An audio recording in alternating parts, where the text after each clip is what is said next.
Pats Interference is brought to you by FanDuel, the exclusive wagering partner of the CLNS Media Network. Okay, recording here on Thursday afternoon. Just a couple of housekeeping notes before we get to a marathon. And I mean marathon episode with Phil Perry, who just wanted to keep going. Talking the Patriots, obviously, free agency fits, predictions about what they're going to do in free agency, and then we get into a little bit of draft talk with the mailbag. We got some news. The Pats Interference podcast is now brought to you by FanDuel. Yes, FanDuel, the exclusive wagering partner of CLNS Media Network. You can sign up now through this podcast, right in the link in our podcast website, iTunes or Spotify. Then go to FanDuel.com/Boston and claim your $200 bonus. If you're in Massachusetts, this is day one. You're going to get plenty of ads. Trust me, FanDuel is the spot to go to if you want to wager on March Madness, coming up with the NBA playoffs, NHL playoffs, or later odds for the NFL draft, which we will cover here with our old friend Mike Manansky, who of course has a huge gambling background and a lot of different odds. So if you want to go anywhere, again, that's FanDuel.com/Boston and claim your $200 bonus. Other than that, coming up, a two-person draft between Phil and I that went way longer than either of us expected, picking the Patriots' best targets in free agency. We tried to be as reasonable as we could. Things went off the rails about halfway through, and then we kind of came back to a place of reason before Phil took, let's just say, a high-profile running back that's never come into New England. But you do what you can, so hang around, listen. Our predictions are after that, and then your mailbag questions. If you have any more questions, always feel free to tweet them at me at _Andrew Callahan. As I mentioned last episode, every rating, every review, good or bad, helps us get better and helps promote the show, which has really grown. We're coming up with a 1-year anniversary, which feeling like a proud papa. But anyway, here comes Phil Perry, NFL Patriots free agency preview. Again, that's FanDuel.com, the new sponsor of the Pats Interference podcast. So a heads up right off the top, we might make show history today as we bring on an old friend of the pod. I think the third or fourth episode, Phil came on. Phil Perry, of course, NBC Sports Boston, to talk the draft. We were deciding, is this draft really as bad as everyone thinks? And about a month or two or three, Phil and his wife, Whit, got pregnant. And that child might come today. It might come in 10 minutes. Phil is ready to leave this podcast and welcome in child number 3. Thank you, first of all, for making time for us, Phil. You don't have a go bag, but you sound ready to go anyway in case you get the call. Ready to go, but let's be clear. We finished the podcast, Andrew. We finished what we start here, okay? So baby, okay. No baby, he'll be fine. He'll be okay. We're going to get this is very important here. We're going to get this done. No, I appreciate it. We should be good. I don't think there are going to be any emergencies today, but had we scheduled this for tomorrow, who knows? So I'm glad we're getting it in now while we can. All right. Well, I will be rooting for history. We're also making history here today on a much less important note, but big exciting news. This episode of the Pats Interference podcast brought to you by FanDuel, the exclusive wagering partner now of CLNS Media Network. You can go to FanDuel and we'll connect you a little bit later as far as how to make a little bit of money. But right off the top, Phil and I, we are going shopping. Free agency for the Patriots. It starts next week. Here we go. And there's been a lot of talk. Like, we've done TV together. You've, of course, written up a bunch of previews. You're going back and forth between the draft as I am. What we're going to do is have a draft and free agency at the same time. 5 picks apiece, going back and forth. The players we want the Patriots to target the most. 2 predictions, then afterward of what we think exactly what will happen with the Patriots, and end with a mailbag or a baby. We'll just have to wait and see and find out. I love it. I have I have a rules question right off the top. Oh, yeah. I'm assuming Patriots' own free agents can be and will be included in this draft that we're about to have here. So the email said external, but I'm flexible. Because listen here on our side of the organization here, the front office, we're not really up on the fine print, and that's fine. We will eliminate all those guys off our board, and we've still got plenty more names to pick from. So I'm okay with that. I just wanted to clarify before we started. That's all right. My thought was to go back after and insert them and say, where would you have had them ranked relative to, let's say Jamel Dean, who might be near the top of my board, which is not necessarily a giveaway because you've got your own big board. You're prepared. You're Phil Perry. You have everything down. But it'll be interesting because John Jones, of course, spoke yesterday to a couple of reporters, also on your show, one-on-one, and is a guy who spoke to me in a way that undercut his entire leverage and is giving away at the negotiating table perhaps $1 million or $2 saying it's hard to say no to New England. I want to stay here. Even if you feel that way, Jonathan, maybe he's just a better guy than I am. You just don't say it out loud. But here he is saying he wants to be on. And I have to assume then he's on your big board. And I'll buy me some time to insert him here in mine. Yes, he's on my board, and I think he's just an honest guy. He's a stand-up guy. He's a solid human being. I think that's why the Patriots like him so much. I think they will have plenty of interest. Who knows what happens if he ends up getting to the market. But it was interesting. He's just very open about the fact that he loves it here, which to your point, you don't hear very often from free agents. So we'll see how that goes for John here soon. All right, let's have a draft, shall we? So the number one pick, do you have a team name? Do you want a team name? Phil's free agents with a PH? Yes, let's do that. PH free agents, Phil's free agents. Love it. I'm going to go with my first pick. I'm going to go at the tackle position because the Patriots need somebody that can help them play tomorrow. And I'm not sure that person is in the draft outside of Peter Skoronski. And so if he's not there, I don't want to be backed into a corner on draft weekend. I want to be able to play a game going into the draft. I want to have my options open going into the draft so I can pick the best player. And I don't feel like I have to go with one position or another. So I'm going to go tackle, and I'm going to go Mike McGlinchey. I just feel like Orlando Brown is going to be too expensive for the Patriots. I don't think they are going to pursue him hotly this offseason. And then that next tier is Jawan Taylor. It's Mike McGlinchey. It's Caleb McGarry. And I think they all have their positive traits, and maybe you'll end up picking one on your board here. But to me, McGlinchey feels like the best fit. He feels like a tackle from the Bill O'Brien era Patriots, honestly. Andrew, when you think of Nate Solder, you think of Sebastian Vollmer, guys that are good in space, guys that would be good in the screen game. I think McGlinchey's a pretty good athlete. I know he's had some injury issues over the years. And I think, he's probably not the most dominating run blocker of the group, which is something that the Patriots usually like to have at right tackle, but I think he's good enough.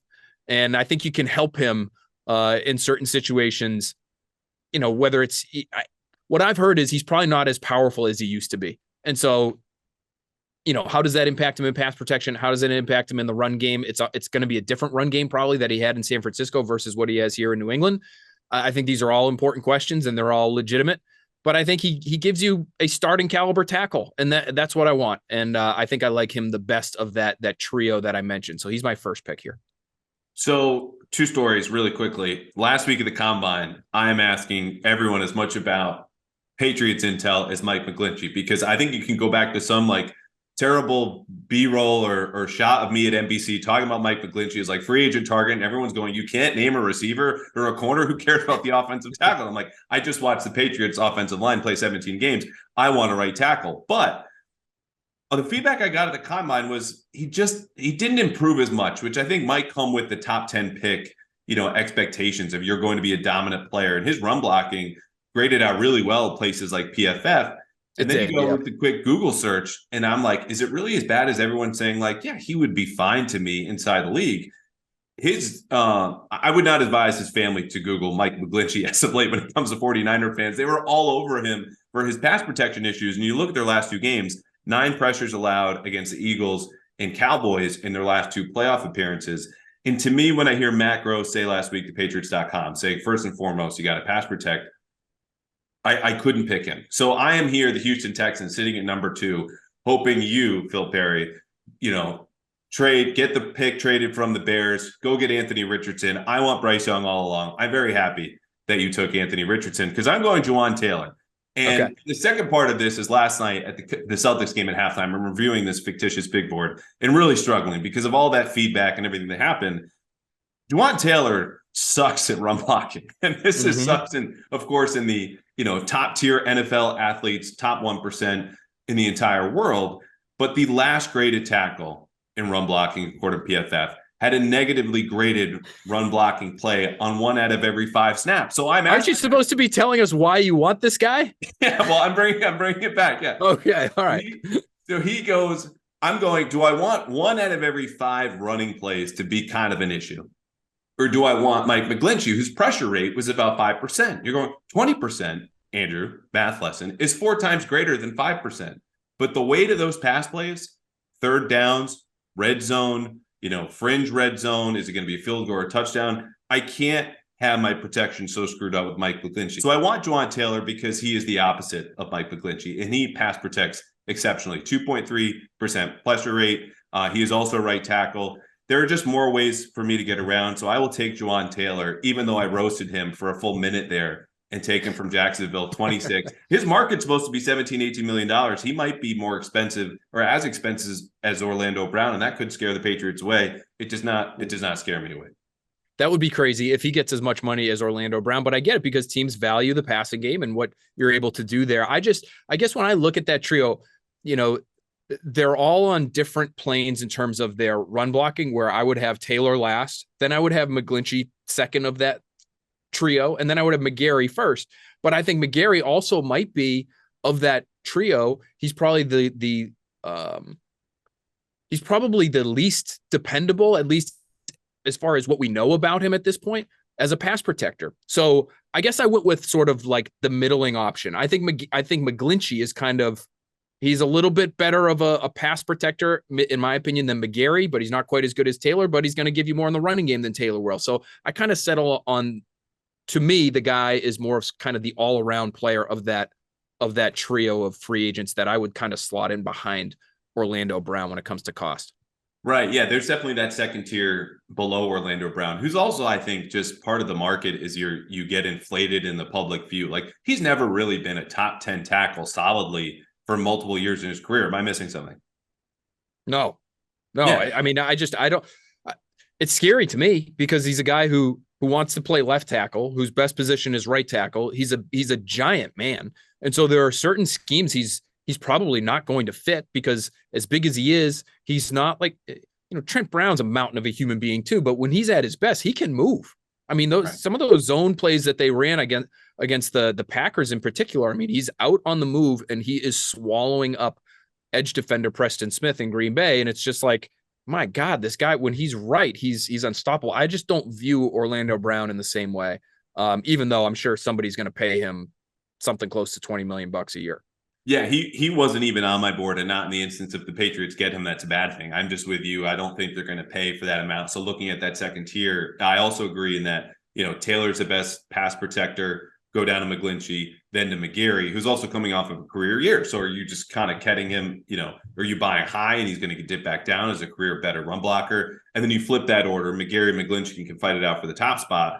But in the run blocking department, Taylor's at the bottom. So I'm just betting on the premium skill. The other thing that confused me about Jawaan Taylor from Jacksonville versus Mike McGlinchey is Taylor coming out was regarded as a road grader. It was like, this dude needs some refinement, watch his weight, but he can just pick people up and move them. Like you're just talking about Trent Brown. So I'm hoping with my first pick that the Patriots get a little bit more out of him, but ultimately solve the pass protection issues, which were just horrendous there for most of last season.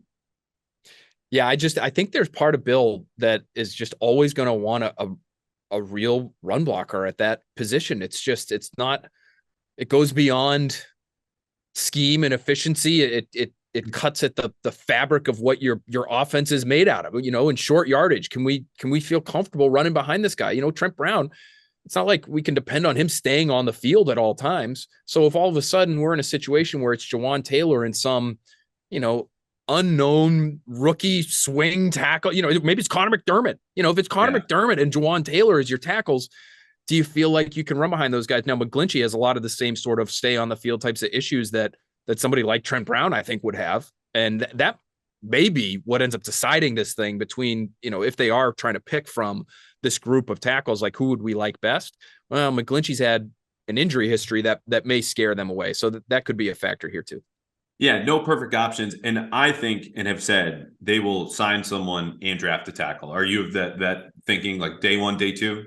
I think that's smart. Yeah, I would, like I said, I would sign a guy because I don't think, again, this tier of tackles, they'll be expensive, but I don't think they're going to be, I talked to a couple people last week that suggested when I brought up the Teron Armstead contract that he just signed with Miami, thinking, okay, is that a decent comp? He's not Tyron Smith in his prime. He's not Trent Williams, but he's a pretty good player. And that guy, I think his average annual value is 15.5 a year or 16 a year. And the people that I spoke to, at least, and we'll see once, the legal tampering period opens up here, where these guys will slot. But the indications I was given were, don't expect it to get that high for this group of tackles. They're just not that good. They're fine and they're starting caliber, but they're not really even at Teron Armstead's level. And Teron Armstead, talk about a guy who's dealt with a lot of injury. So if you only have to pay 13, 14 million a year for one of these guys, go get one. And then, draft a tackle in the second round if you feel like there's somebody there with some promise that could develop. Maybe it's somebody who's not ready to play right away, but has the physical tools that you're looking for there. So I like that plan by you. Yeah. All right. Last one on the offensive tackles, and then we'll move on because we need to make more picks and talk about more exciting positions. Like I was told back in January when I first brought up Mike McGlinchey, who, to be clear, I would be very happy with if I'm the Patriots and he comes here and you get a 4-year deal, a guy entering his prime, as you mentioned, good run blocker, and you can help in pass protection. It's just against those elite lines. And also having a stretch of like 3 games with 6 sacks allowed could be an issue. It's interesting that the numbers you heard, I mean, part of these are projections from PFF or Spot Track, or, Jeremy Fowler of ESPN had that Juwan Taylor figure, 17 to 18. That could be agent speak. When you consider the cap went up about 10 to 11%, and you take Teron Armstead's, 15.5 million would be about 17 now in the current market. Right. Even if you bring that down to like last year accounting for inflation, these guys should fetch 15 to 16. My guess is, without knowing for sure, that's probably where the Patriots would top out at. And if it goes higher, maybe that's when you lose them. But it sounds like to you that they'll have a chance to at least grab one in that range. You know what? I think what's interesting is when you talk to league people, they do have, and rightly or wrongly, I think it's hard for them to adjust when the cap adjusts the way that it is climbing every year. You just have an idea in your head. Well, if player X is making 15 million and this guy's not player X, how can we also give him 15 million? It's like, well, when he got that, the percentage of the cap was what it was. And now it's different. And so inflation and everything, value, it changes. And I think it takes some time for front offices and high ranking people in front offices to look at those numbers and say, okay, but now how do we adjust it based on where the game has gone financially? And so maybe that projection that I got is a little low, and maybe because there are teams, maybe the teams I'm not talking to, they are more up to date and their numbers have advanced as the cap has grown. And suddenly we find out that the market for these players is much higher than the indications that I've gotten. It doesn't mean that's not how, certain teams are thinking. It just means maybe they need to update their thinking depending on where this ends up financially for these guys. The other lesson is it just takes one team to make a crazy offer. Anything like we saw that in a much different example with Deshaun Watson, Christian Kirk in the receiver market last year. Like everyone can have their projections and their sources, but you don't talk to the one person who's going to change the entire complexion of that position in free agency. Then you don't know, like the rest of us. So let's hang in there. All right. Your number 2 pick behind Mike McGlinchey is? Boy, and this is where I feel like my team is just going to start to run away from yours. I am going to go with Jamel Dean. It's a good pick. Cornerback out of Tampa Bay, 6'1", 206, rocked up, press man corner on the outside, like great fit for them and gives the Patriots something they don't have right now, which is size at that corner position. I would even look at somebody like, listeners maybe saying, well, what about Jalen Mills? He's got some size, isn't that why we had him? Jalen Mills, the way last season ended for me, raised an eyebrow. To miss that many games with a soft tissue injury when your team's desperate for corner help and you've got Marcus Jones, who's doing everything. He's on his feet all game, some of these games, because he's on the sideline waiting to see if he's going to be called in to play offense. So he's standing behind the offensive coaching staff. Then he's out there for special teams and he's playing every snap as a starting corner. Like these guys, and some of them obviously very young players, are grinding to make sure that they're staying on the field. I guess Jack Jones notwithstanding, who ends up getting suspended for the season finale. But, you look at that and you have Jalen Mills, who, God bless him. I'm not saying he's not trying to get back on the field, but, soft tissue injuries are what they are. And some of them can linger. We know that, but a lot of it is how are you, how smart are you being about coming back? How much can you withstand? I just think for the season to end the way it did, it doesn't make me feel any more solidly about Jalen Mills' dependability.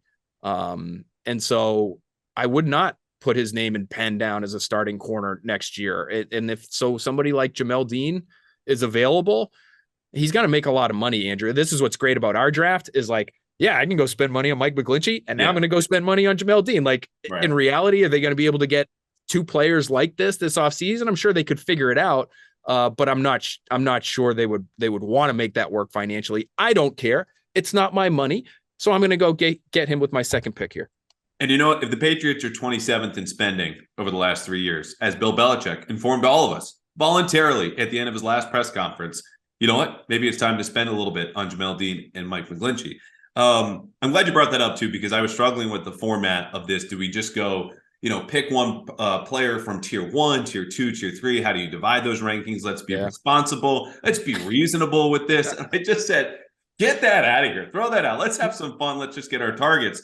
And on that note, Phil, because Jamel Dean's a great pick, he would have been my next pick, 6'1", 206. You talk about the comparison to Jalen Mills, also 6 foot tall. He has 15 pounds, probably mostly a muscle on Jalen Mills. So that's a guy who probably holds up a little bit better, can play man, zone, opposing quarterbacks completing 51% of his passes against him.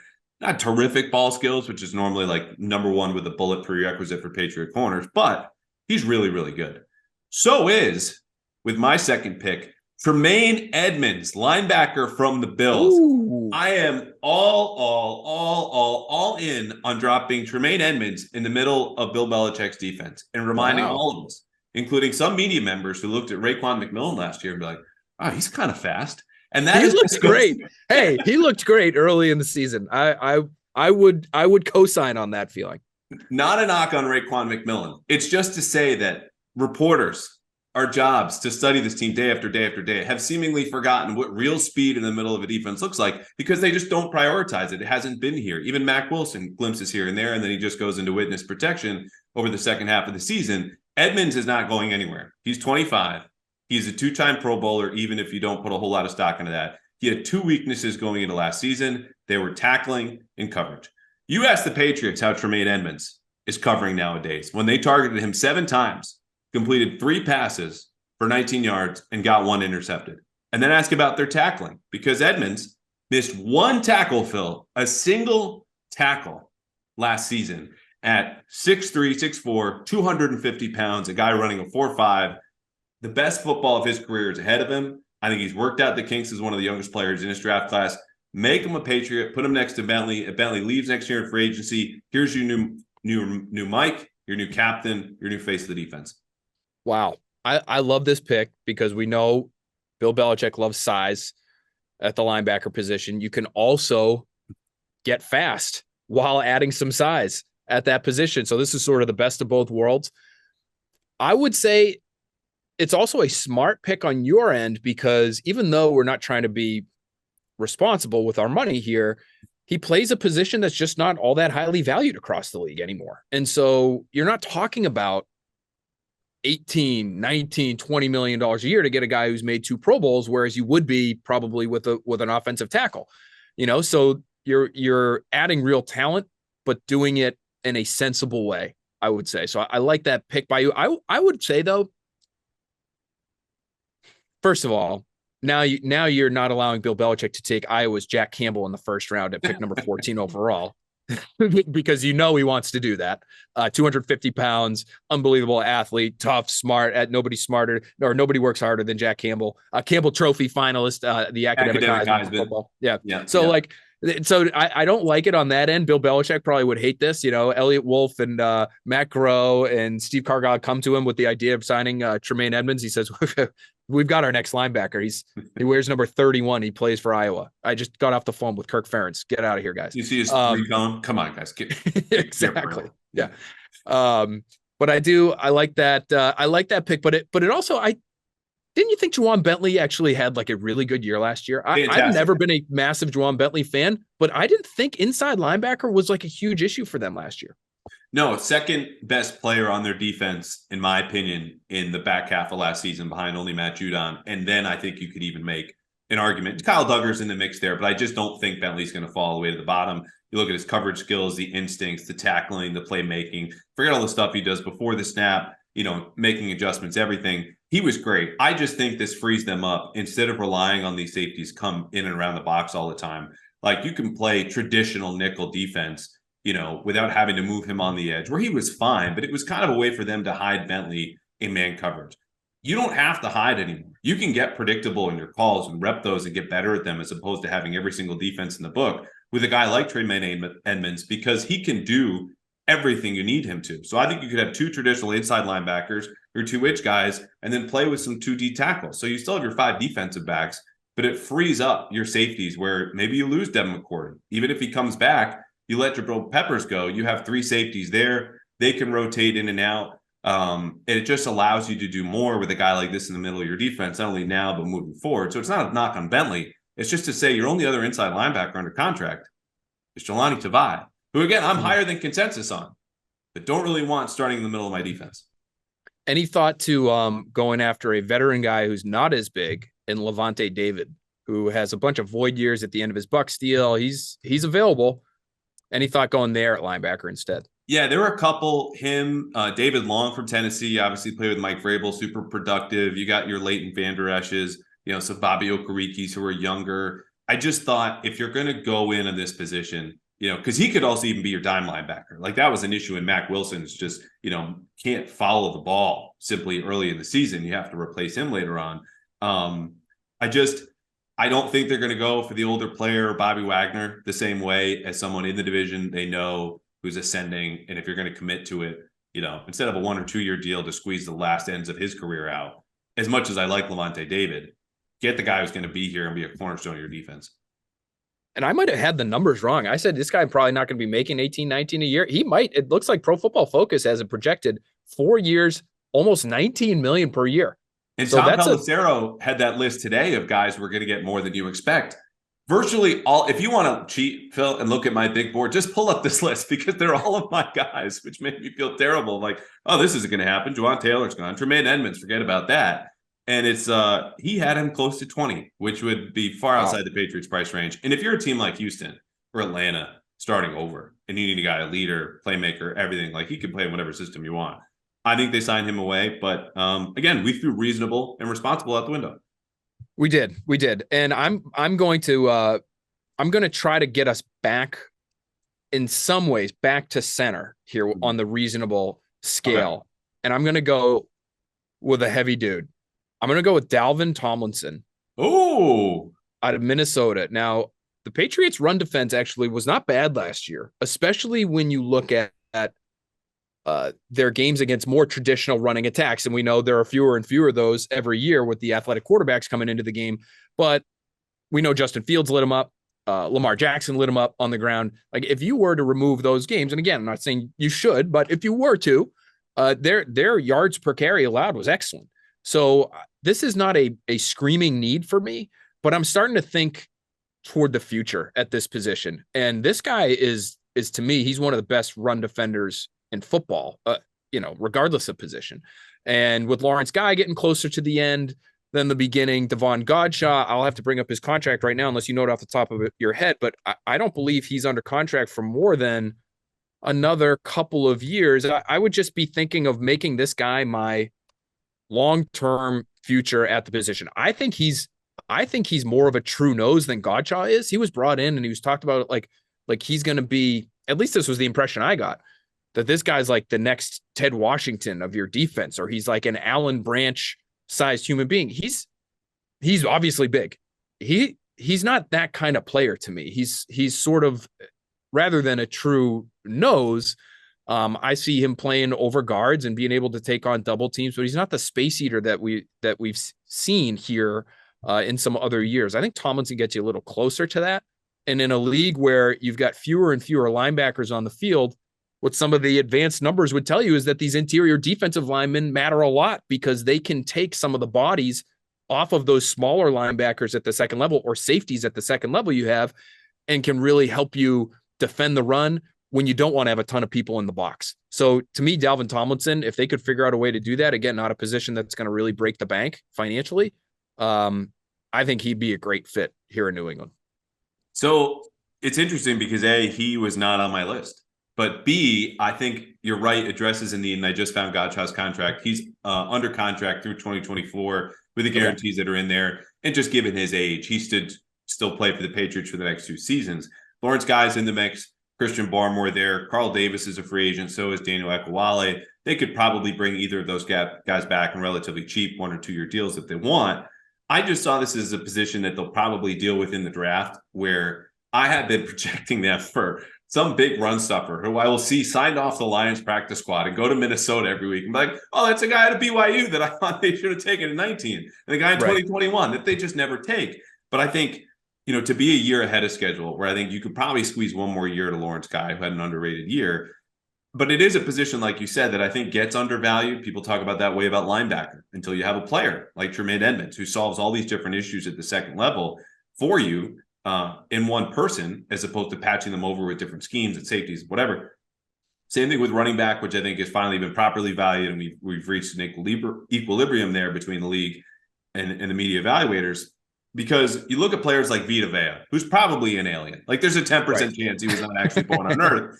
And you go, why would the Bucs take a defensive tackle 13th? Well, look at the things he can do, not only just for his teammates, but that interior pressure that's so prized, ability to eat up blockers, like his instincts recognition. And you want players like that. I just don't think it's worth the investment. I'd be curious what his market is, because this is a position historically the Patriots have not spent on. But am I saying I would be disappointed if they signed Dalvin Tomlinson? No, but it's just, it's interesting. Well, they spent on Vince, right? Like, they made Vince one of the highest paid guys at that spot. Now, is Tomlinson Vince? I don't think so. You're right, though. They've liked to try to piece it together with the Allen Branches of the world.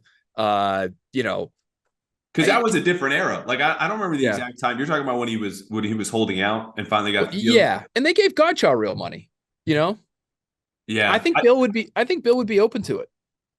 I think baking in, though, the fact that they'll put Godchaux, like Vince, at the 5 technique, if you need him in a pinch to play the 3 and get upfield, in addition to being right on the nose and play 1, that's part of it. But I hear your point. All right, well, this makes me happy, because I'm taking with my 3rd pick James Bradberry of Super Bowl infamy, but a guy that you could plug in Cam Sutton here or James Bradberry. I'm just going to go with a slightly more proven, experienced guy. Plays man coverage. He's a high-end number 2. Still not yet 30. You might be buying high because he had his best season ever just now with the Eagles. He's a stud. He's scheme versatile. 10 picks in the last 3 seasons. 1 very bad penalty, but he owned up to it. And I think he's a guy where you have him and Jalen Mills opposite one another. You're not really worried about either getting picked on, and it just unlocks so much for you to play coverage-wise. Man blitz, zone blitz. You don't have to play too deep all the time if Devin's still back there roaming single high. You just solidify that corner spot because they have so many smaller corners. Bradbury's about 6 foot tall. That's all we need here. Just a little bit bigger presence on the outside. And I think he checks every single box, even if you're only really probably getting him for a year or 2. I like that. I wonder, though, and did you take this into account? Did your front office really take a good close look at this in terms of how the numbers break down zone versus man? Do we like his fit? I like his fit the way he played with the Giants and how much man coverage they had Patrick Graham the year before going to Eagles. Right now they're playing a ton of quarters, which it's interesting too, depending on whether you're looking at PFF or like our good friends at Sports Info Solutions, which get a lot out of us, by the way. We're citing them all the time, both of us. They do. Yes, they do. But when the quarters coverage evolves over the course of the play, like, certain calls, they'll have a Meg call, man everywhere he goes. And so it develops as zone in the first second. But the rest of that play is really man. And I think that's probably what partly appealed him to Philadelphia when they signed him, in addition to just be a guy who plays a premium position. So I'm long story short, okay with those numbers. Okay. I like it. Listen, this was a position you had to, I might call this a reach, but you saw Jamel Dean go off the board and you had to make sure that you had that position covered. This is playing the game. Now you're playing the game. You waited a little while. You got your linebacker. I'm probably not going to be taking the linebacker now. So that people are going to be able to look at my team after the fact and say, that's where he went wrong. I would argue that, but be that as it may, that's where we sit right now. I'm starting to get to, this is where we're starting to get to like the fun portion of the list, because you're starting to get pretty far down here. And I do want to keep things, I know we just said, like, let's just let it rain. Like, I would love to go get Jesse Bates right now, right? Because Jesse Bates is your future quarterback of the defense, your future Devin McCourty. He's clearly the best safety on the market, but I think there are a few others available that, again, I think would be even a little bit more realistic. So I'm going to wait there, and I'm going to go get just the gun for hire pass rusher who is available just about every offseason, it seems, Yannick Ngakoue. Oh. Give me Yannick Ngakoue off the edge. I think you could use a little bit of depth there. I love Josh Uche. Matthew Judon obviously is a staple. After that, on the edge, I'm not sure what you have in terms of true pressure creators. And that's what Ngakoue is. He's been pretty consistent over the course of his career. Is he what he used to be? No. Is he going to be even, I know I'm saying let's get realistic here. Is he going to be a little bit expensive because of his skill set? Probably. It's going to be, 10 million plus a year, but I don't think it's going to be for a long-term deal. And I think you could figure out a way to get him in here and give him a real role. That to me would be sort of exciting. If you can get a package out there on third down that includes Judon, Ngakoue, and Josh Uche with Christian Barmore as maybe your lone man on the line of scrimmage, the way they used to use Trey Flowers on those sort of amoeba defenses on third down back in the day. That's a problem. That's a great, really athletic group right there. So give me Ngakoue. So I love this because, again, not on my list. And the red flag for me, which isn't to say this is a bad pick because you're right, incredibly consistent production off the edge. I think the Patriots probably undervalued that a little bit. But when Dave Ziegler and Josh McDaniels get to Vegas, and I'm sure the contract figured into some of this, one of their first moves was, we're going to ship you out of here. Like, you're gone. You're going to Indy. Hey, buddy. See you later. Thank you for your 2 seconds of time. We want Rock Ya-Sin, who's later on my board, now not going to get picked because welcome in James Bradbury. I do have an edge guy. I'm not going to take him here now because I've been working the phones as you were talking, and there are rumblings about Phil's going to wait on safeties. Wow. And I'm going to take one here. It is not going to be Jesse Bates. It's not even going to be Jordan Poyer because you know what? I like this avenue of let's not bait all the listeners into think all these names are realistic. Let's hit the big ones at the top. Let's move on down below. The name, though, that is all too fitting because I think Bates and Poyer are just going to outprice them. Poyer also very smartly tweeting, I want to go to a state that doesn't take half my money. And right behind New York, in terms of taxes, of course, is Massachusetts. Yes. Julian Love, come on down. Yes. I mean, you told on yourself, my guy. Why? He's a ball Why'd you hawk. do that to me? He's a ball hawk. He's a captain. He's going to come with the Joe Judge stamp of approval, which things that I've heard still carries a lot of weight in New England, and we'll just leave it at that. He played on special teams. He can play single high, tackles exceptionally well. He had 6 missed tackles last year, second fewest according to PFF in the entire league. Ascending player, much cheaper than Poyer, much cheaper than Jesse Bates, moves around the defense. I think I've just swung my team, over. Like you had a big early lead, Phil, but you've been like the Celtics the last week or so. Third quarter, you get comfortable, and here I am with tie score at 6 minutes left. Wow. I am so mad. I'm so mad. This is devastating to me and my team. That was the guy we had eyed. We had him pegged. He was as good a fit as there was in this free agent class, but we waited. We said we could get him later. Who's really going to want him? Joe was in my ear saying he's our guy. He wants to be here. And then he's gone just like that. The rug has been pulled out from under us.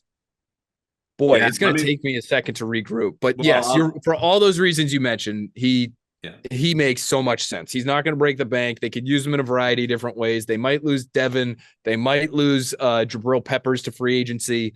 Like, they're going to want to add a safety at some point here, as I was about to. And he feels like the best name to me. Like, I would love Chauncey Gardner-Johnson just because I want to watch the trash talk in action. Like, I'm somebody who doesn't hate to see a training camp fight every once in a while to kind of break the monotony. Like, you're going to get those, I think, with Chauncey Gardner-Johnson. I'm just not sure he's all that great in coverage, although he made some phenomenal tackles in that Super Bowl that were like really kind of eye-opening, just throwing his body around in the open field. And he's a guy, too, that fits what they have a surplus of, right? Like slot guys, tackle well, Yes. maybe play in the box. They need a guy who is single high, deep, has the range like Devin. And Julian Love really, I mean, we talk about Jesse Bates, who can do a little bit of that. Jordan Poyer, a little less so because of how much too high they play in Buffalo. But it's Julian Love really fits this in so many different ways, like you talked about. Not to rub it in further, but 80 tackles. He had a sack last year, couple of picks.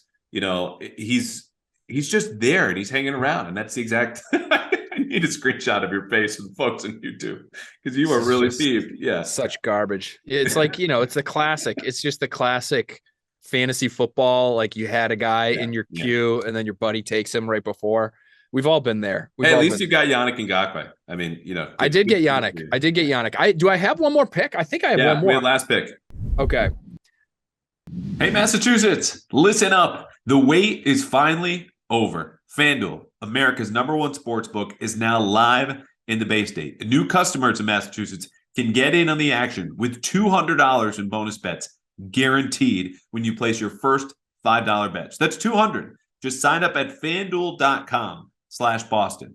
Finally, you can bet on all your favorite sports. We're talking C's, B's, Sox, Pats when the NFL swings back around. You can do money lines, the point spread, player props, and a ton more. It's one of my favorites where you get the first look at future bets, where there's value in there when they kick up in the NFL draft. Who goes first? Who goes second? You get in early, you get a lot of money there. So bet now on an app that's safe, secure, and super easy to use. Don't miss your chance to get $200 in bonus bets, win or lose. Just visit FanDuel.com/Boston and make every moment more on America's #1 sportsbook.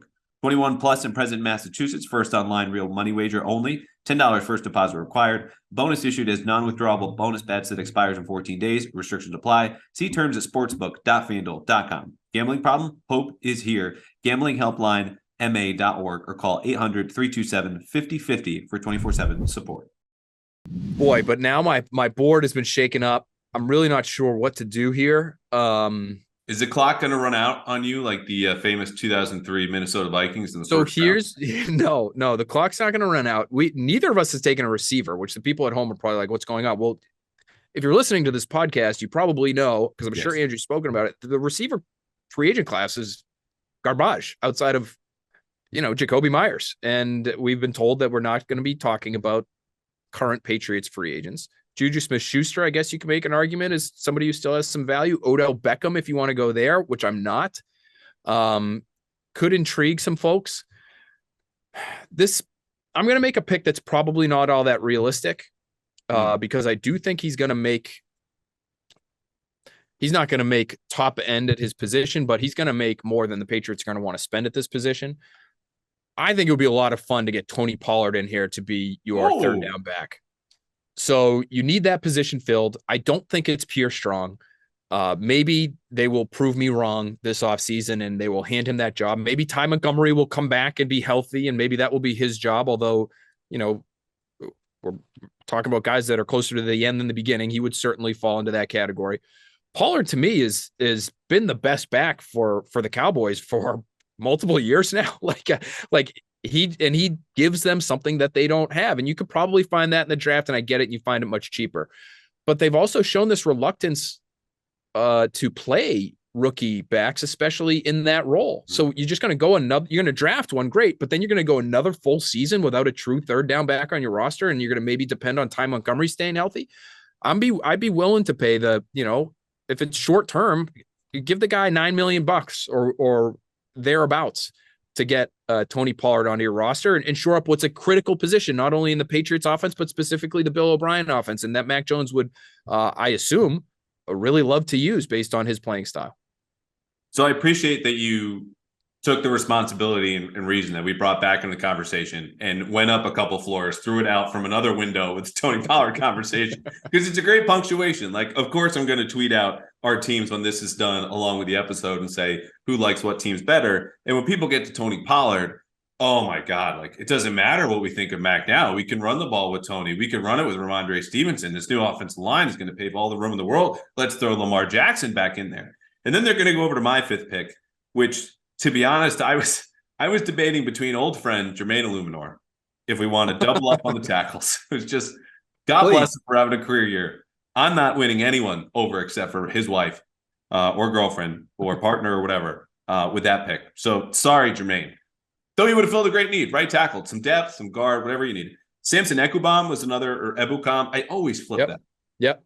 49ers, Rams pass rusher, only 27, 77. 7 pressures the last 2 seasons. He stood up in a 3-point stance with LA before going to the Niners. People don't know him. He's only played on the West Coast. So I'm gonna follow your lead here with a name that's not as big as Tony Pollard. It's the same position, same role. Samaje Perine. Come on down. Third down back. Has not fumbled since 2017. He had 394 rushing yards last season, 38 catches for 287 more yards, 4 touchdowns. Exceptional pass protector. I think you put him in there. If Pierre Strong develops, great. If Kevin Harris comes along, great. If they don't, not a problem. Ty Montgomery's there. Ty Montgomery's not changing my life. And to be honest, Phil, I forgot about when I was going through this and saying third down back because we just didn't see him after week 1. Right. So I don't want to count on him at this point. I think he could still contribute, be a core special teams player. But Samaje Perine is going to round out my 5-person class here in the free agency draft, the first annual. And you're right. It really got fun once we knocked off all the big names at the top. Yeah, once you start digging deep and like I was about to say, start going for like the bargain basement deals, but I'm looking at my team right now and I'm giving away like record-setting amounts of guaranteed money. Like this is the 2021 off season or 2021 off season all over again.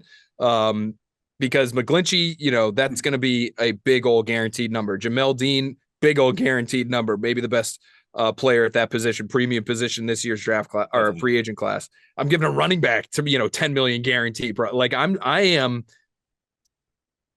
money bucks. You're at the club. Money bucks bill this offseason. And hey, maybe he'll get the sign off from his owner because the ownership, they want to win some games this year too. So they're not, I don't think they're looking to be the most financially responsible. I don't think they're looking for that award this offseason. I think they're trying to win next year. And I think both of our teams are going to accomplish that goal. I'm biased. I think my team gets us more, but I think they're both getting us closer. Yeah. The Kraft note is interesting because I think if there's anything we've seen this offseason, they are more front and center than they have been. And I don't know how long, which, 2 losing seasons in 3 years would necessitate that. But I think if they want to put their money where their mouth has been, relatively speaking, certainly not compared to other owners, spend more in free agency, jump in, sign at least one of our top 4 players. And the draft went like this for you, as you said, Mike McGlinchey, Jamel Dean, Dalvin Tomlinson, Yannick Ngakoue, and Tony Pollard. For me, that's just the appetizer, Phil. Juwan Taylor, Jaguars right tackle, Tremaine Edmonds, Bills linebacker, James Bradbury, forever number 2 corner of the Eagles, Julian Love is going to steal all our hearts in training camp.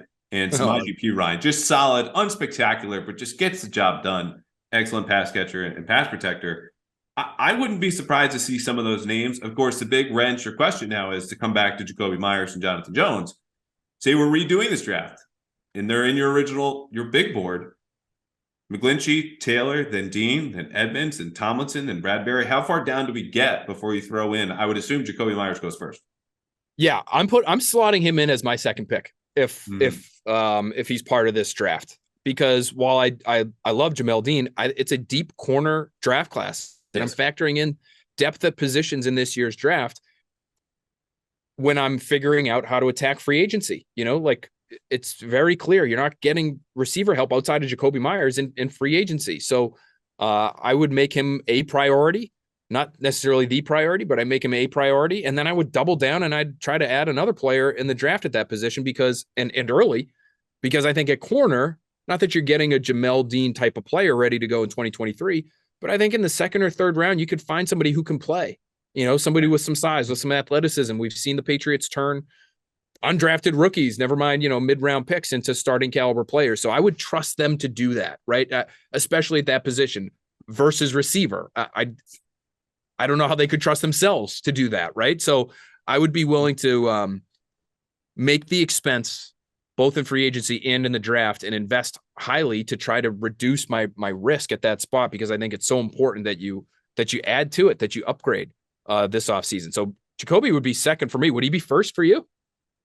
He would not have been first. He would have been third or fourth. I only had the 1 tackle at the top.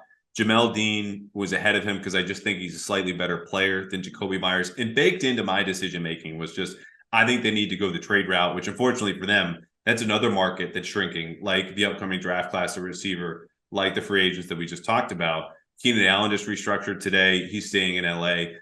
Duke Tobin did everything but give reporters, double birds at the combine when they asked about T. Higgins. Going, I'm not giving away T. Higgins. What are you talking about? You find your own receivers. He's like a kid on the playground. Find your own at Bill B at Patriots.com. Yeah.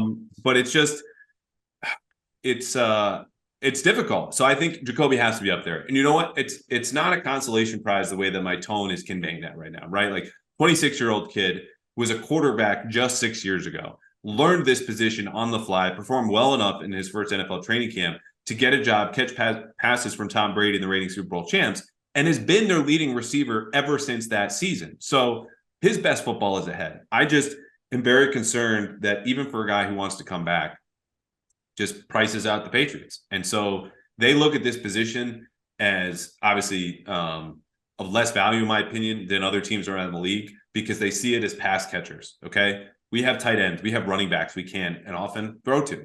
So we don't need to go all in. I just go, without Jakobi, you're down to one guy under contract after next season, and your number one and number two are Kendrick Bourne and Devontae Parker. That's where it gets scary. I mean, what's truly scary is, we're both sitting here saying they might want to value bringing Jakobi Meyers back, but even that's not enough. I mean, you've got to do more even on top of that to get to where you want to be in terms of contention, because you've got to be an elite offense to truly contend. And if you jettison Meyers and say even if you draft Jackson Smith and Jigba at 14 overall, like that's an upgrade in my opinion. But is that enough?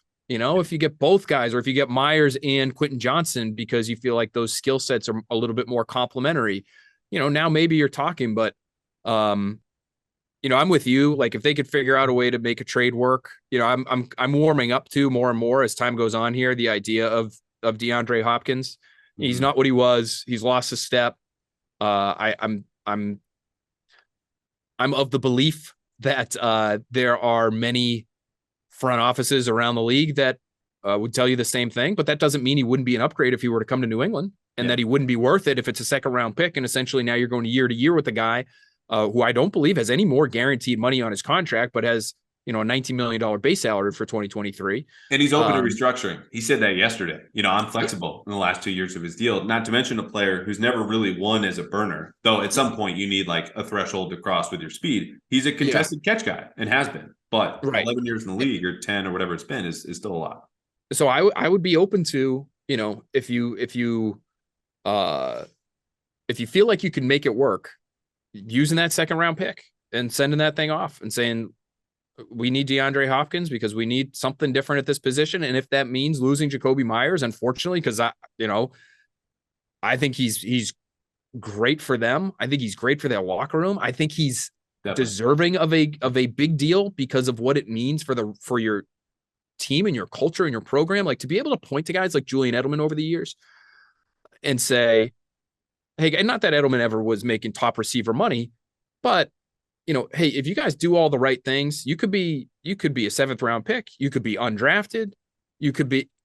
And you'll get rewarded here. And you can just be that shining example for others in the room that this is what's valued here. If I do what Jakobi does, if I'm more like Jakobi, then I'll get to where I want to be individually and the team will be better off too. If you let those guys leave, eventually that culture thing that you value so highly, and we can debate how much it actually matters. They think it matters. Yeah. And so those are the kinds of guys that, the John Joneses and the Jakobi Meyers that you really should work to keep around. I think if that really does matter to you. The other thing to weigh in the Hopkins conversation and some of these free agents, for people I've talked to and around the team, is that you sign a guy who suddenly makes the most money on the team. That matters. That matters in the locker room. It matters how he acts. If you can't guarantee how he's going to conduct his business and reinforce Bill's message, that's something they're just not going to go for. Like Judon was a little bit of a gamble initially. And I'm sure they did their intel and they're close with the people in Baltimore and all that, but he became the highest paid defender ever, highest paid on the team, and, accepted his role and has introduced a fun new edge to that locker room. But, not a captain. And if something goes wrong with someone like Orlando Brown, who held out just to play left tackle in Baltimore and got traded and now soon might be on his third new team in the last 5 years, I don't think that's a player that they're invested in to the degree that he wants them to be invested. Jakobi, of course, is a guy who's going to do all of those things and more. And Devin McCourty told us was a de facto captain. So, whether it's Orlando Brown or Jakobi or Tremaine Edmonds, like that character culture part absolutely factors in. We haven't talked about Jonathan Jones real quick, and then let's do our two predictions. Where would he have slotted on your board had we included them? Yeah, that's a great one. I feel like it's funny because I'll save it. I just feel like even though they're trying, it looks like they tried to replace him with the Marcus Jones pick last year, in my opinion. Yes. Yeah, he's undersized, slot corner, great speed, special teams guy. Can play safety. Can play, yeah, a little bit moonlight. Yeah. Sure. Even though I feel that way, I also feel like that he's going to somehow end up back in New England. So those are two competing thoughts that are going on in my head at the same time. He would have slotted in. He probably would have slotted in fourth or fifth for me. No, again though, like I think if the character piece matters to you, that's somebody that matters. And if we were being more realistic in terms of like the expenses and stuff, like, would you rather have Jonathan Jones for 6.5 a year or whatever it's going to take to get him 7? I don't know if he's going to be, close to 10. I've seen some sort of varying projections on him. We also got that report from Ian Rappaport, our buddy, that he would not be making the $18 million franchise tag in 2023. I'm really glad Ian cleared that up. Talk about knock you off your feet. I felt like this. I had the same reaction that I did when you took Julian Love in our draft here that when I saw that report. So yeah, I don't know. He would have slotted in probably fourth or fifth. Where does he play? That's the thing to me, because I don't think he's an outside guy. He can do it if you need him to. He's a slot guy, but you have Marcus Jones. Is he, are you not thinking that he's a starting caliber player on the inside? If so, that's fine. How are you going to use him? Can he play safety? I'm of the mind that if Devin leaves, Jonathan Jones should be considered to play safety because he brings everything to the table that you want at that position, which is an understanding of how the entire defense works. He played every position in the secondary. He can be the quarterback of your defense from back there because of what's going on between his ears. Can Jalen Mills do that? I don't think so. I don't know why you would feel that way. He just doesn't have the experience in the defense. He hasn't played every position in the defense the way Jonathan Jones has. He's got a varied background. He played a lot of different spots in Philly, but he's a good tackler. He's tough. He's on the field, generally speaking.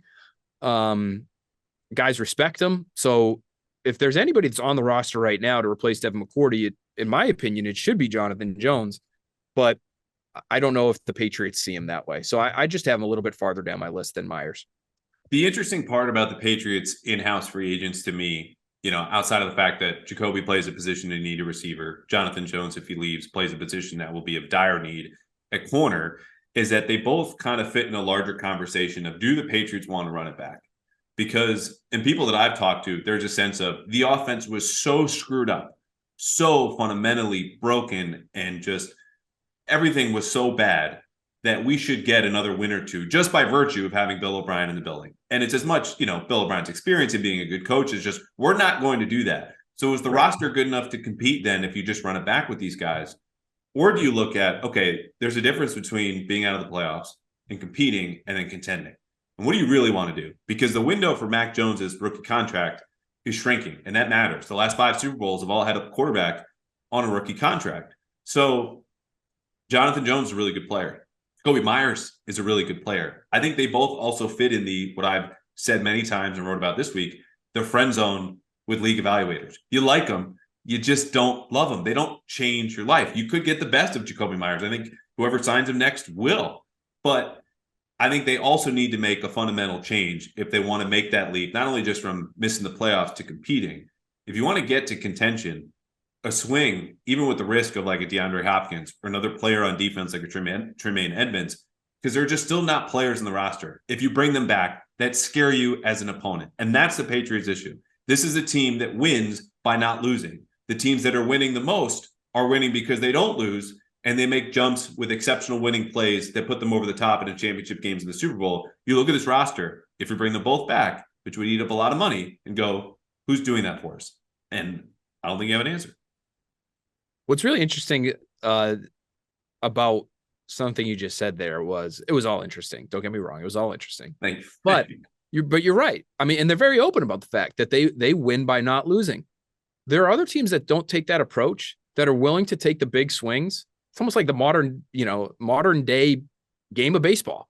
These teams are willing to swing for the fences, and they've gotten so good at hitting so, relatively frequently on those big swings, whether it's in the off season in terms of who they acquire or in game in terms of how they play the game, that even if they make quote unquote losing plays, the good ones at least, they can make up for and then some those losing plays by what they do because of their aggressiveness. And that's just not who the Patriots are.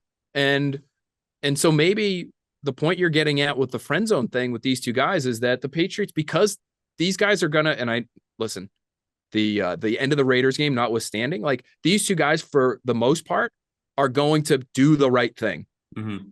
Is that enough? You know what I mean? Is it enough to do the right thing, or do you need to swap out some of those guys for game-breaking types of players who may occasionally screw up? Yeah, it's a great point. And I think you look at the teams that were in the Super Bowl last year, start with Philly and their roster building, like A.J. Brown, trading him for first-round pick, big swing there. All the stuff they did in free agency. Like, they've got some cojones down on South Street, okay? Like, they're taking big swings, and they've had big flops. The year before Nick Sirianni, came aboard, was miserable. So there's part of that. But you also think about, what does a holding penalty mean to Patrick Mahomes and the Chiefs offense? It's a speed bump. I don't care. Yeah. Now, Patrick Mahomes might finish as, the second greatest or greatest quarterback of all time. I don't know. We can't compare that to the Patriots situation. But a holding penalty last year for New England was a death sentence to that drive. It was over. Because, again, they're making plays incrementally, and they tried to adjust to that. And you draft Tyquan Thornton, and we'll take Pierre Strong, who also had the fastest 40 at the Combine. They don't develop, it doesn't matter. And if you're 50-50 ball to Devontae Parker, there's a miscommunication, as there were like a half dozen between him and Mac, even in those first 3 weeks alone. It doesn't matter. So it's interesting how much they view themselves as, how close are we? What matters to us? And what are we willing to risk to get there? Because the reason they're at 8-9 was hubris in the first place. And now how much of that will spill over into the roster building, where if they sit out the first 2 days, all the game breakers are gone in free agency. I would say the danger of the only drawback potentially to signing Bill O'Brien to be your offensive coordinator is thinking that that's all you needed to do. Yeah. Right? We swap these guys out. We put this guy in. Poof. Not only are we a playoff team, but we're a contending playoff team. Because to me, that's not enough. And maybe Bill O'Brien, ironically enough, who's supposed to save the deal, is the one voice in the room who says, hey, guys, I'm not enough. When they go into their off-season meetings, I know I'm going to improve this thing, and I'm confident in my abilities, but we've got to go get somebody who can change the game for us offensively. That would be really, obviously any year it would be tremendous to be a fly on the wall, but especially this offseason, as they should understand that there needs to be dramatic improvements made, not just to the sidelines, but also to the talent level in that offensive huddle. I'll say this about Bill O'Brien, and then I know there are people who are just rolling their eyes at us, being like, guys, this is great, but get to your freaking predictions. This was in the headline of the episode. Let's get to it. And that's my fault. Bill O'Brien, from people I've talked to, has very much made his presence felt inside that building already in the exact way you would think. Red-faced, pretty loud, asserting control of the offense. And I think that's welcome. It's also going to be kind of a wake-up call for some people who forgot what it was like when Bill O'Brien was here. And also, 11 years or whatever it's been since he was last year's offensive coordinator, a lot can happen, a lot can change. So he's not the same, person and coach he was back then.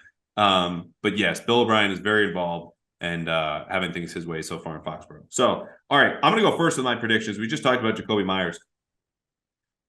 I think he's coming back, and it's a part about the value the Patriots have. I think the league-wide stuff that I just talked about, I think you'll have a ton of interest from Houston, places like Atlanta. Not hard reporting here, but just it's easy enough to draw out those lines. Chicago possibly, but they also go, we can buy some time. We can draft a receiver. We don't have the history the Patriots do at that position. I think he comes back, and I think Jonathan Jones is ultimately going. So I think Jonathan Jones is going to be back. I think that's just a sense that I get. From a 12-minute exclusive interview on television. We did do an exclusive interview with him on TV. He was not that forthcoming, but I think the willingness to be here is real. It's big on his end. And when you're at his point in life and at his point in his career, not saying that he's ever made the big money contract, he hasn't, which is why, it would be reasonable to argue that he should chase every last dollar. But I think consistency matters. Understanding your situation, your coaching staff, your teammates, the program, picking up and moving at this stage for somebody like Jonathan Jones, who's wired the way he is, I think might be difficult. So I think he's going to be back.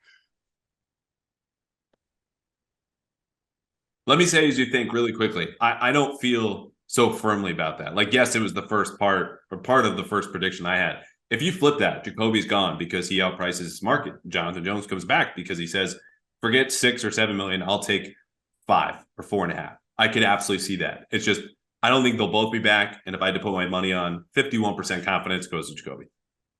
I'm going to go the other way. And I'll say 49% that. Let me reword that. Now I sound like we just did I'm not gonna blame this on me. This isn't my fault, Andrew. We talked to Rob Gronkowski earlier today, and when you get influenced by the goings on of that man's brain, the math can get real fuzzy at times. So I'm not going to do percentages. Sure. I just think I'm leaning slightly toward Meyers not being back.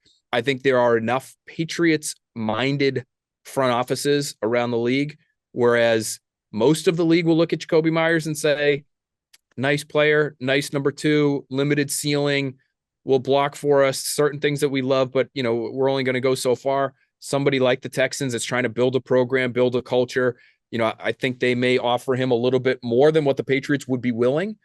And I would also say this, I think there's going to be a difficult choice that the Patriots have to make about, again, do we like DeAndre Hopkins for $19 million for 1 year or 2 years or less than that if he's willing to restructure?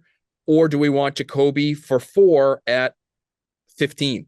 Yeah. That's I think the exact math that they're doing. How much could be the real conversation. Yeah. Yeah. That's exactly it. And so I could see them, and I could see Bill leaning, as much as he likes Jakobi Meyers, I'm sure he didn't like him enough to draft him. He didn't like him enough to play him over N'Keal Harry.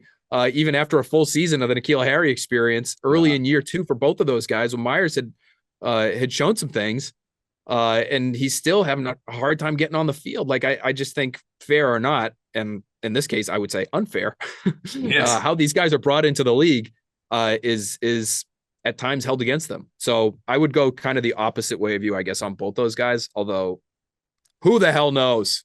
I had said that last week on TV, and I had thought about it more. And then hearing Jonathan's comments were, even to Karen, about like, it's hard to say no to New England. And I'm like, God, I think there's use for him in places like Baltimore. You talk about reinforcing a culture. Vegas will have some money. Houston too. Like, we can't have all young guys. You need an adult in the room to set the culture and, bring to life all these different things, even if they're playing a different style under D'Amico Ryans.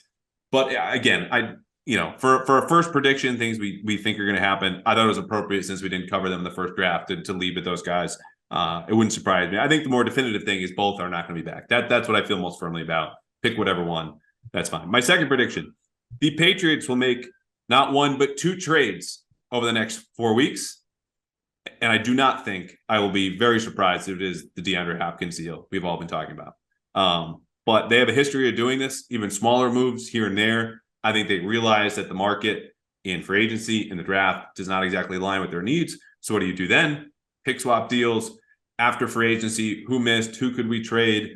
Whatever it might be, because they know their window's upcoming. There's an urgency here, and I think they'll make some deals here of like a mid-tier kind of trade. Any names like that would fit the mid-tier? Like, what's a mid-tier name? Well, not saying that you're saying this is going to happen, but just as an example.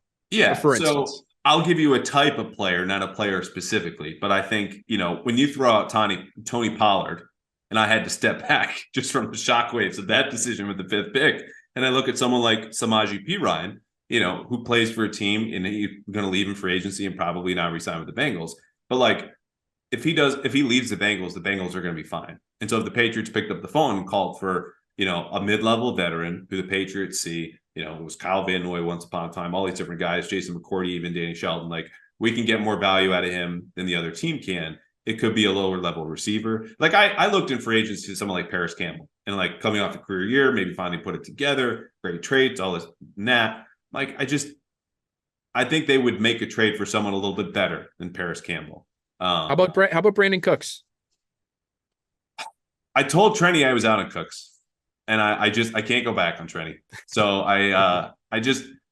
that's the concussions concerns. I don't think he fits the system quite as well. There's a reason he's been passed around. Like, and he just doesn't change my life at this point. If you're an offense, like again, what we're talking about, I'm in favor of not fundamental change, but like real fresh new blood. Things are going to be different. This guy attracts attention, keeps defensive coordinators up at night, et cetera, et cetera, et cetera. Cooks is just on the outside of the conversation, but maybe it happens anyway. But now you're talking about when you're talking about changing like mid-tier. Is that mid-tier? Is that if yeah? To me, I Brandon suppose Cooks is still slightly above mid-tier. Yeah, he would fit in the conversation, I suppose. Okay, I think for me personally, it wouldn't do it. That's a bad way to put it. But you're looking for something better than say like and they've done deals with this team recently on draft weekend. The New York Jets, like, would they be willing to give away a pick for, this guy I would say is not mid-tier. He would be below that.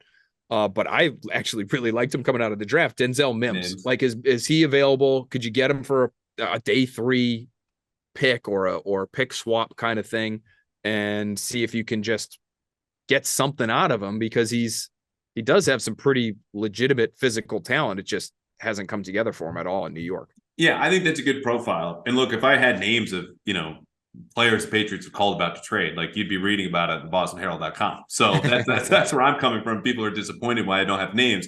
But I think that profile in conversations I've had leads me to believe they want to be active. If free agency doesn't play out the way that they want to, they're still going to be seeking answers as opposed to just resting on their laurels, even if, again, there would be shock inside and outside if the Hopkins trade happened. So that's where I'm at. Love it. So now I need a prediction too, is what you're telling me? Yeah. Second prediction. My second prediction is I think they're going to sign a starting tackle.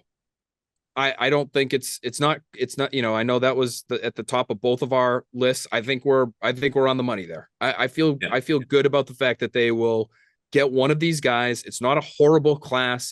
There's enough there in terms of depth that it's not like there's going to be, 10 teams vying for the services of one guy who's just a relatively mediocre veteran. Like, it's not one of those years at that position. Lucky for them. And I don't think they want to be.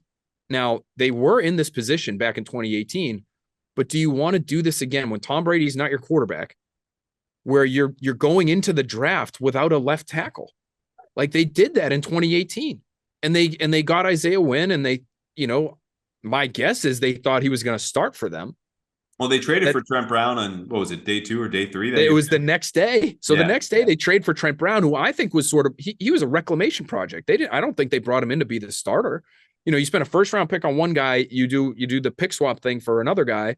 I believe Trent Brown was a pick swap kind of deal. Yeah. Did they know he was going to start right off the bat? Maybe they thought he'd compete for it, but now now you've got 3 guys. Okay. Like, I'm just not sure that they should be so confident in their ability to compete going into draft weekend naked at that position. Like, that's what you are. Connor McDermott's fine and they're going to bring him back, but he's an okay third tackle. He's a great fourth tackle. Like, I'm totally good with him as a fourth tackle. If he's got to be your swing guy, he's got to be your swing guy. He can't be your starter. I'm sorry. He's just, he's not that kind of player. So avoid it in the draft, even though there are some promising guys there. Go in free agency, get the starting tackle. I think Bill Belichick would be okay with that. it just hit me that like you're rolling on a Friday or Saturday night with your crew, probably rolling like 4 or 5, maybe 6 deep. If your offensive tackles, your 2 starters are great, your top 2 guys in that crew are good, it's going to be a good night. If you're like a number 3 swing guy, it's like, yeah, we could probably survive without the number 3 guy. Right. But when you call Connor McDermott like a good number 4, like he's a great fringe guy on the group on your night plans. Yeah. If he doesn't make it, like you'll be fine. It's not a backhanded compliment, but it's exactly what he was because, Bill says, oh, thank God Connor McDermott's here. Like, I think he's a good player to have on the roster. Can't body some competition. Give him a full year in New England. See what happens. Maybe he is your swing tackle.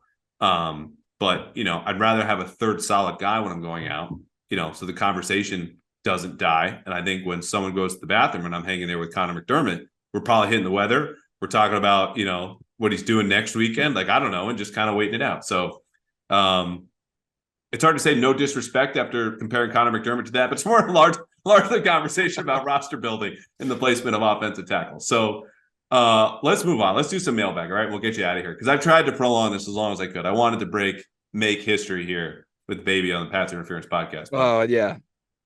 No history today. I'm looking at my text right now. No history. We're good. We're good. Okay. All right. So this is from Gary. This was from last week. I didn't get to him. Promised that we would answer this week. It's a good question.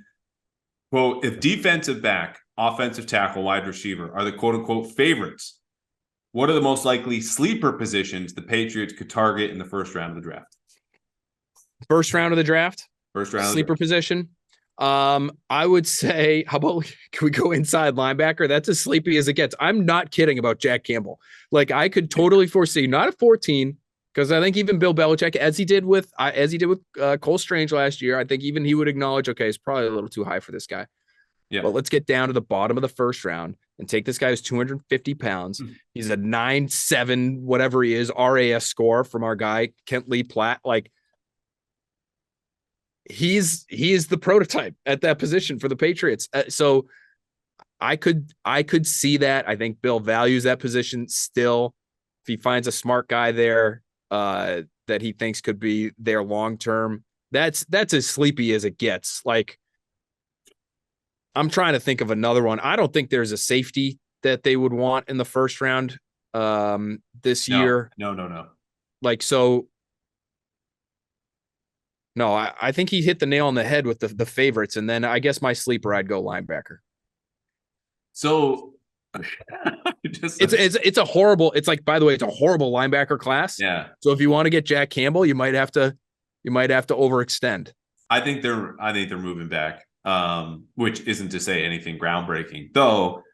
And this will be a tease for future podcast episodes and probably mock drafts. The further I see Darnell Wright out of Tennessee climb up some boards, and Daniel Jeremiah, I think, had him in his top 25. Jack Campbell also cracked Daniel Jeremiah's top 50, so we have to talk about him next time he's on the Next Pats podcast. I think they'll trade back. Tight end is the one I have my eye on because this is the alignment of the talent at that position, right?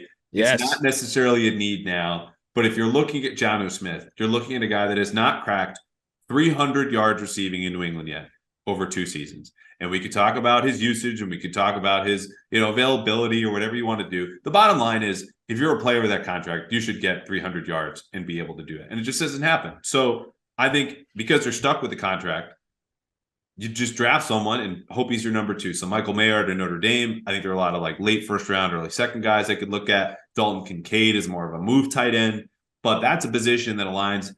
14 would be a little rich, but if they do trade back, that's a way to impact your offense from a running standpoint and obviously passing the ball. And if they do that and they trade back, how do they not do it for Darnell Washington? 6'7", 265 pounds, the 3rd fastest short shuttle in the entire combine across positions, 408 short shuttle. I mean, he's that's the definition of doesn't grow on trees. Like Bill Belichick will talk to us till he's blue in the face about, well, we went in this guy, there's not many guys that are 350 pounds that, can move the way this guy moves. Like that's Darnell Washington. He's a rare specimen. Went to Georgia, massive hand. Like he'll block in the run game. Hey, Andrew, you go and you get Jawan Taylor in free agency. You know who to plop right next to him in the run game if you want to move people in the run game? Yes. Put Darnell Washington right next to Juwan Taylor. Now you've got the best of both worlds. Now he can move some people on first and second down, and on third down, you let him do his thing in pass protection. Like, man, I could see them. I love that, actually. That's a great call by you, tight end. And especially if it ends up being Washington, like that would make all the sense in the world to me, even though it is, in my opinion, sort of a sleeper position in the first round. We're cooking with gas, baby. I'm going to let you take the lead on this one. This is from Boston Empire 247. More realistic McCourty replacement, Jesse Bates, Chauncey Gardner-Johnson. We could only pray for the training camp stories or draft pick. Oh, I'm not sure they would want any of those. Bates because of the money, Gardner-Johnson because of the redundancy and skill set that you mentioned earlier, and probably the attitude. Like, I think it's good at some spots. Do you want that guy being, again, that's the quarterback of your defense. Do you want that kind of mindset from the quarterback of your defense, replacing that guy, Devin McCourty, or draft pick? I mean, the reason I'm leaning draft pick here, not only because of the negatives of the other two, but because there are a couple safeties from Illinois that were coached by Bill Belichick friend Brett Bielema that I could see him getting a really good scouting report on. And so somebody like Sidney Brown, who's an elite athlete, he's not the biggest guy in the world, but neither is Devin. Supposed to be a pretty smart guy. He's Canadian, so he's good in the huddle. He's probably good in the room. He's probably just a great person to be around. So Sidney Brown as the Devin McCourty replacement, I would go as the most realistic of those three. Yeah, I like draft pick too, and it's almost like process of elimination. But I think, again, Right. If you're looking at aging veteran, perhaps last year of his contract, how do you replace those guys? You draft them a year ahead of time. Let them develop, see what you got. And if you whiff, then sign someone to free agency or take another stab in the draft. So, yeah, I think it's a draft pick that replaces McCourty. If not, Jonathan Jones, who I hadn't considered, as you mentioned, as possible transition late in his career. But the trouble is the draft class isn't so great at safety. It's similar to receiver, but honestly a little bit worse, or even linebacker for that matter. Jair Brown from Penn State, his defensive coordinator Manny Diaz came to visit at minicamp. I remember spoken with Bill a bunch of different times. Jordan Battle's an Alabama kid. Again, I think you're trying to find the single high player, and there just aren't that many in college football anymore because the hashes are so wide, and you need a safety. You really need two back there most of the time to combat what have become obviously really prolific passing attacks. But both of those guys have played some single high. I do like Sidney Brown because I was all over Kirby Joseph. This is another guy. Like, he's not getting cut in the practice squad and landing in Chicago or Minnesota. I'm like, oh, that's a guy I wanted the Patriots to take. Like, he is a stud in Detroit, and it's someone who could have been in New England. So, all right, take the lead on this one too, because this one mentions you. This is from Matthew on Twitter. Phil had mentioned a name to watch for is Mingo from Ole Miss, a receiver. He tested pretty well in Indy. Any word if the team had a formal meeting? And if not, what are the other day 2 or day 3 receivers that they met with? So I'll tell you, I wasn't there during the day the receiver spoke. I think we report on them because you want to be able to, kind of piece the story back together whenever a player is drafted. Oh, they met at the combine. But in and of itself doesn't mean a whole lot. So that said, day 2 or day 3 receivers, who do you like there besides Mingo? Yeah, it's a great point by you on the meetings, just the meetings in general, even sometimes the top 30 visits, and those, they're noteworthy, no question, but it doesn't always mean that they love the guy. It means they're trying to find answers. They want to spend some time. Sometimes it's maybe deception related, so they meet with everybody. I think it's fair for us to say, whether it's a formal at the combine or an informal, whether it's a sit down at the Senior Bowl or whether it's a Zoom, they meet with all of these guys. So they will do their due diligence on Jonathan Mingo. I can tell you, I spoke to multiple teams, multiple receiver needy teams that met with Mingo.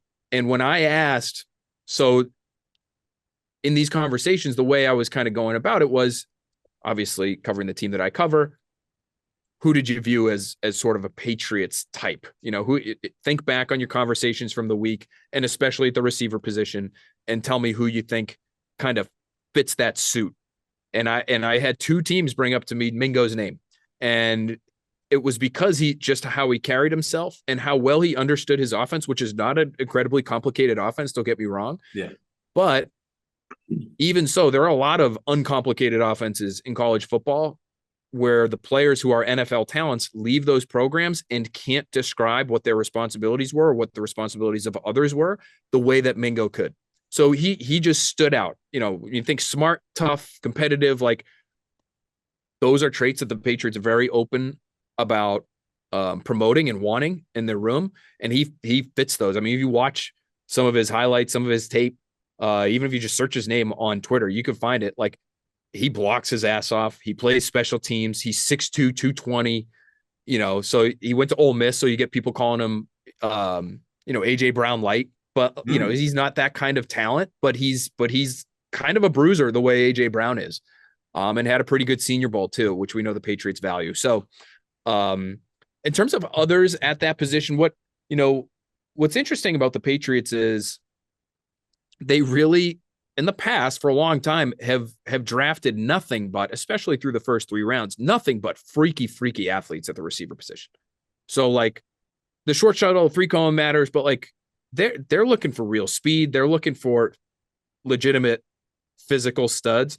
And there's one name who's probably maybe he tested his way into day 2. I think he's probably a day 3 guy. Is Bryce Ford Wheaton from West Virginia, who was arguably the best athlete at the combine period.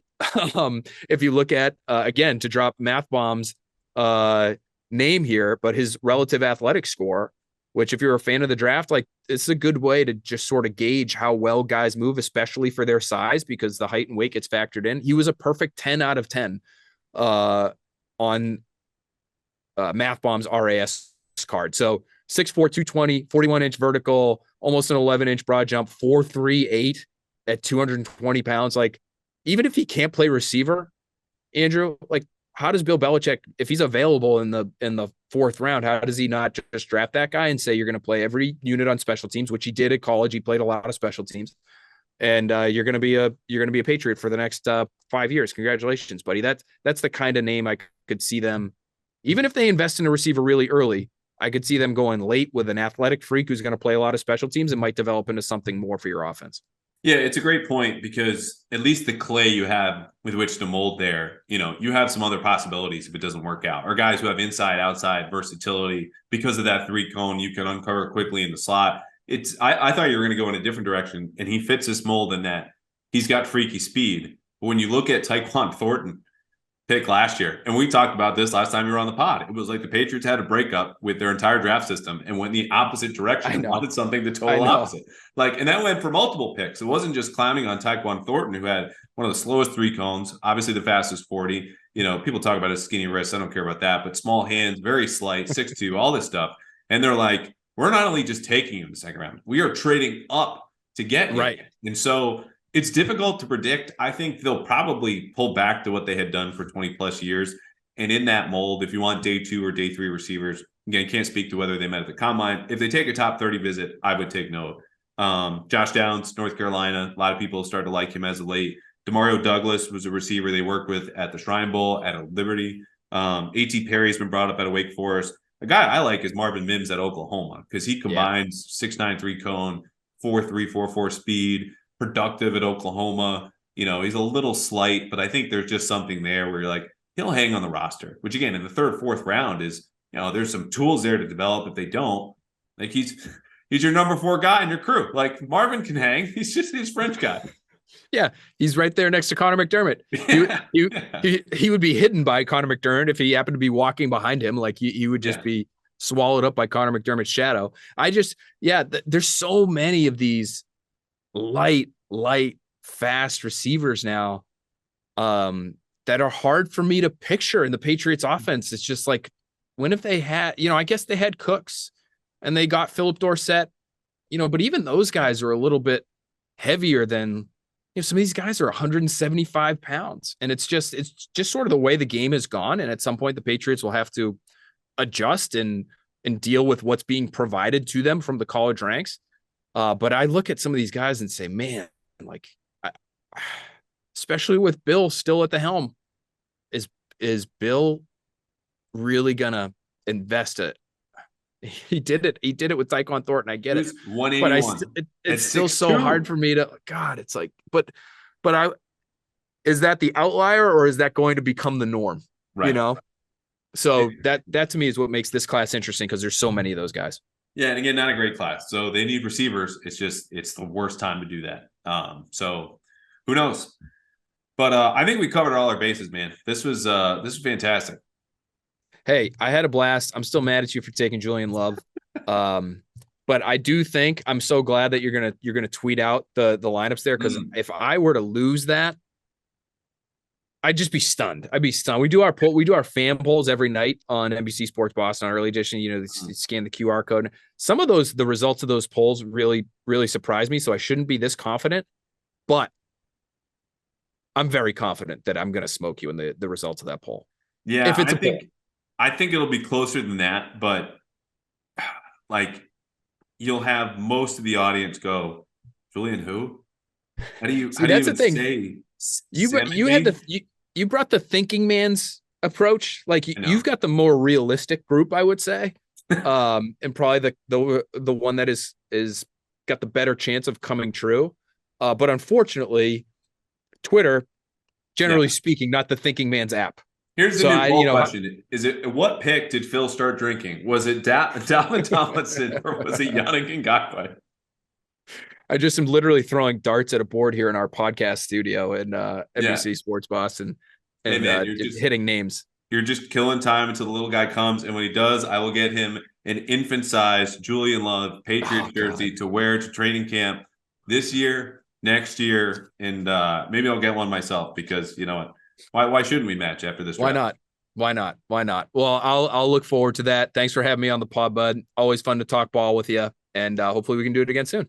Definitely. Great stuff. Find Phil, of course, NBC Sports Boston, Next Pass Podcast. Meanwhile, this podcast, the Pats Interference Podcast, is brought to you by FanDuel, the exclusive wagering partner of the CLNS Media Network. Sign up now at FanDuel.com. It took me long enough to tell you. FanDuel.com/Boston and claim your $200 bonus. Folks, we can bet in Massachusetts. Let's celebrate, and let's do it by going to FanDuel.com/Boston for your $200